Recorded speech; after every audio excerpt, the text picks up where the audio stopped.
Today, energy prices is no gas.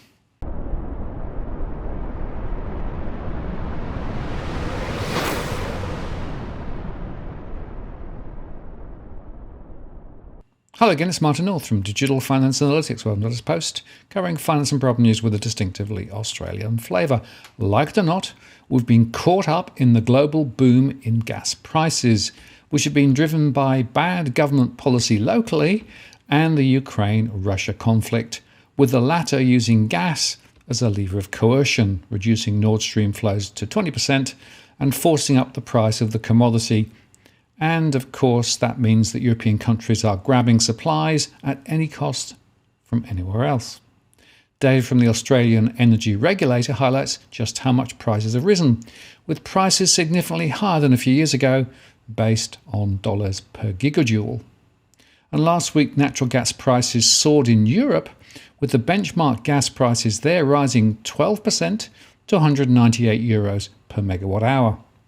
And US natural gas futures did correct at $8.1 per million BTUs as investors unwound some long positions following a massive rally that drove prices to a record level of 9.7 this week. Still, the commodity has more than doubled in value in July, with high domestic and international demand being the primary driver. And this summer, many regions in the US have also experienced extreme heat, with demand for electricity reaching several record highs, and soaring international demand is also adding to those bullish outlooks for the price. It's worth noting, of course, that Gazprom has said that the reduced flows to the Nord Stream pipeline were to do with turbines, delivering only 33 million cubic meters daily, roughly 20% of its capacity. But that's forced European buyers to find replacements. So the bottom line is demand for LNG is going through the roof, and we've been caught up with this despite being a net massive exporter of LNG. Thus, energy prices will continue to rise locally if we can get supply at all. In fact, there'll be a very timely DFA live show tomorrow with David Llewlyn-Smith, the Chief Economist at Nucleus Wealth, where we're going to explore these issues and ask what can be done. There is, he says, an answer which could reduce energy prices substantially across Australia. It just takes political will. But today we're going to look at the state of play and some of the levers that might have to be pulled. And ahead of that, the ACCC has today released forecasts showing that the east coast of Australia could face a shortfall of 56 petajoules in 2023. At the same time last year, their gas inquiry interim report found that 2022 could face a 2 petajoule shortfall. They say, our latest gas report finds that the outlook for the East Coast gas market has significantly worsened. To protect energy security on the East Coast, we're recommending the Resources Minister initiate the first step of the Australian Domestic Gas Security Mechanism, the ADGSM, ACCC Chair Gina Cass-Gottlieb said. We are also strongly encouraging LNG exporters to immediately increase their supply into the market. The root cause problem is that much of the gas produced in Australia's east coast is produced by companies that are also LNG exporters. Thus, we're exposed to the worst of the global markets as LNG, the liquefied form of the gas, is sold internationally. In fact, by value, it recently became one of our biggest exports, especially to China. The ACCC's report raises concerns about the high level of market concentration, noting that LNG exporters and associates have influence over almost 90% of the proven and probable reserves in the East Coast in 2021 through direct interests, joint ventures, and exclusivity arrangements. The East Coast of Australia is forecast to produce 1,981 petajoules of gas in 2023, of which 1,299 petajoules, or 65.6%, is forecast to be exported overseas under long-term contracts. LNG exporters are also expected to produce a further 167 petajoules over what they require to meet their contractual commitments. This excess gas is not contractually committed and could be supplied into either the domestic market or the international LNG market. Increasingly, LNG exporters have diverted most of their excess gas to overseas spot markets, with as much as 70% of the excess volume going overseas in recent years, Ms. Cass-Gottlieb said. If LNG exporters were to provide all of their excess gas to overseas markets, the East Coast gas market would be facing a supply shortfall of 56 petajoules. LNG exporters have been net withdrawers of gas from the domestic market since 2021, purchasing more gas from domestic producers than they supplied to domestic customers, which have worsened the gas shortfall. The volume of gas withdrawn by LNG producers is increasing and is estimated to reach 57.6 petajoules of gas from the domestic market in 2023. So their report highlights concerns that some LNG exporters are not engaging with the domestic market in the spirit of a heads of agreement that was signed in early 2021, which commits LNG exporters to offer uncontracted gas to the domestic market first on internationally competitive market terms before it's exported.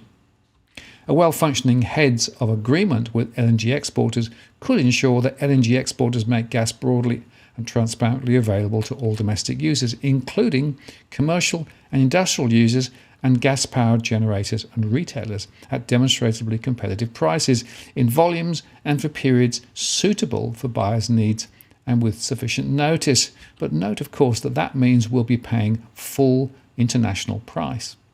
Under the heads of agreement, exporters can offer excess gas to domestic market participants through an expression of interest process, and we're concerned that domestic gas users don't always have reasonable notice of those offers and that LNG exporters do not make counter-offers to bids which could indicate they are not seriously engaging in the domestic market, Ms. Cass-Gottlieb said.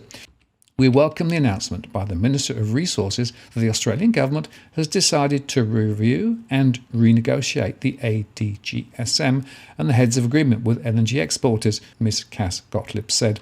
Both mechanisms are critical to ensuring adequate supply in the domestic market in 2023 and future years. The ACCC has also examined upstream competition and timeliness of supply and found that this market is highly concentrated and dominated by the three LNG exporters and their associates. The LNG exporters influence supply through numerous joint ventures and exclusivity arrangements. With the high degree of concentration in this part of the market, we have observed that joint ventures, joint marketing and exclusivity arrangements are contributing to the lack of effective upstream competition in the East Coast, Ms. Cass-Gottlieb said. They might also increase the risk of coordinated conduct and increase the market power of the LNG exporters. This is particularly concerning given the current supply conditions and the reliance on the LNG exporters to meet domestic supply.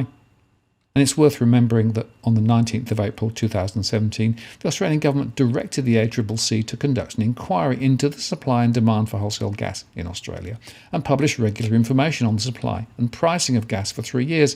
And on 25th of July 2019, that inquiry was extended until December 2025. Now, interestingly, before the election, our now Prime Minister spoke about the potential sovereign risks that might be caused by disrupting the international trade agreements around gas.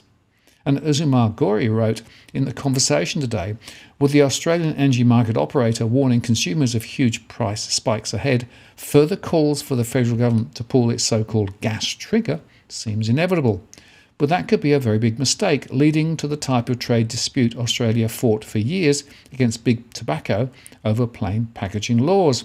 The gas trigger, officially the Australian Domestic Gas Security Mechanism, was created by the Turnbull government in 2017 when there were fears of gas shortages in eastern Australia. It allows the Federal Resources Minister to direct gas exporters to limit their gas exports or find new sources of gas to meet domestic demand instead of exporting gas overseas. To trigger the mechanism, however, it requires predictions of the insufficient supply, not just higher prices, and it's therefore useless for dealing with the sort of short-term issues besetting East Australian gas markets, and it's never been triggered. The mechanism had been due to expire at the end of 2022, but it was meant to be a temporary measure and not a permanent crutch in lieu of more sustainable solutions, but the government is keeping it going. Resources Minister Madeleine King said it will be extended until 2030. There's no doubt the trigger gives the government some leverage over the gas industry in much the same way that pointing a gun at someone gets their attention. Actually putting the trigger, however, is a different matter. it may have serious unintended consequences, potentially breaching Australia's commitments under various trade and investment treaties.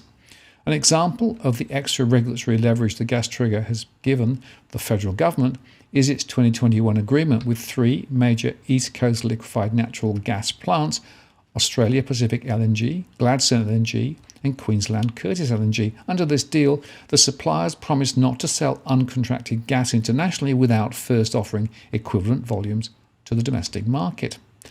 Then the mechanism becomes an export control measure, compelling gas companies to limit their exports or find new sources of gas to offset the shortfall. In that circumstance, foreign-owned gas companies could use free trade agreements to take Australia to a notoriously expensive investor-state dispute settlement process to claim compensation for what is known as indirect expropriation. To put it simply, expropriation is any interference by governments with the rights and properties of foreign investors. It can be direct, such as outright seizures of investors' properties, or indirect, through enactment of laws or regulations that interfere with investors' capacity to generate revenue or do business. Australia has signed several investment treaties and free trade agreements that contain investor-state dispute settlement provisions. If the government pulls the gas trigger, a foreign-owned gas company could seek compensation for interference with the company's right to export gas to its overseas buyers. That is a concern given Australia's LNG sector is 95.7% owned by foreign investors, according to the Australia Institute. For example, Malaysia's Petronas and Korea's KOGAS are major shareholders in Gladstone LNG. These foreign companies have rights under international trade and investment rules, multilateral agreements such as the ASEAN Australia-New Zealand Free Trade Agreement, and bilateral free trade agreements signed with Malaysia and Korea. Disputes involving indirect expropriation are expensive and time-consuming. The classic example is Australia's 6-year defence of its tobacco plain packaging laws against the global tobacco giant Philip Morris. Among other things, Philip Morris claimed the labelling regulations indirectly expropriated its brand assets, intellectual property, and goodwill associated with its products. Australia eventually won the dispute, but at a reported $24 million cost, along with internal expenditures. The risk of foreign gas investors making indirect expropriation claims is quite real. They have invested in extracting Australian gas to meet demand in markets such as South Korea and Malaysia.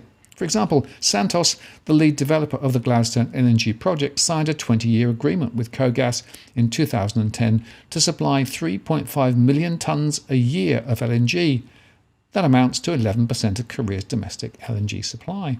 Electricity generators have already lodged claims for compensation over AEMO's intervention in the energy market. We shouldn't expect gas suppliers to do less.